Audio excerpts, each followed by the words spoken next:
మనకి ఒక్కళ్ళని డీల్ చేయడమే స్క్రీన్ మీద ఒక రకంగా ఉంటుంది. అలాంటిది ముగ్గురు యాక్షన్ హీరోలను పెట్టుకొని ఎలా డిజైన్ చేసుకున్నారు? స్క్రీన్ షేరింగ్ ఎలా ఉంటుంది? ఒకళ్ళది ఎక్కువ ఒకళ్ళు తక్కువ ఇట్లాంటి కాంప్లికేషన్స్ వస్తాయి ఎలా? అదే ఫస్ట్ మేము అదే కొంచెం అనుకున్నాము. కాదంటే ముగ్గురు దగ్గర నుంచి మనం నేరేషన్ ఇచ్చిన తర్వాత ఎవరి దగ్గర మనకి ఆ ప్రాబ్లం రాలేదు. సాయి గారి దగ్గర నుంచి, మనోజ్ గారి దగ్గర, రోహిత్ గారి దగ్గర నుంచి కూడా ఇక్కడ ప్రాబ్లం రాలేదు. ముగ్గురికి ఒక మంచి బాండింగ్ ఉంది ఆఫ్ స్క్రీన్ కూడా. ముగ్గురు కూడా లేకపోతే ప్రాబ్లం అది కలిసి వచ్చింది మనకి. రోహిత్ గారు, మనోజ్ గారు ఒకటే ఊరు, వాళ్ళ అమ్మగారు వీళ్ళ అమ్మగారు ఊరు. చిన్నప్పటి నుంచి కూడా సమ్మర్ హాలిడేస్ కలిసే పెరిగారంట. సమ్మర్ హాలిడేస్లో కలిసి ఆడుకున్నాడు చిన్నప్పటి నుంచి కూడా. మనోజ్ గారికి, సాయి గారికి మంచి రిలేషన్ ఉంది. ఎందుకంటే సురేష్ గారు ఆల్రెడీ మోహన్ బాబు గారి కంపెనీలో వర్క్ చేశారు, ఆ కంపెనీస్ ఉండేవాళ్ళు కాబట్టి అలా ఫస్ట్ చిన్నప్పటి నుంచి వాళ్ళకి బాండింగ్ ఉంది. తమ్ముడు అనే ఒక బాండింగ్ ఉంది. రోహిత్ గారికి, మనోజ్ గారికి బాబాయ్ బాండింగ్ ఉంది.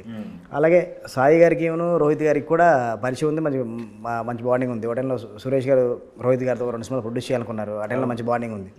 అందువల్ల ఎక్కడ అసలు మనకి ఇబ్బంది రాలేదు. ఇబ్బంది రాకుండానే అంటే నన్ను హ్యాపీ బాగా చూసుకున్నారు ముగ్గురు. అసలుకి నేను ఇబ్బంది పడకుండా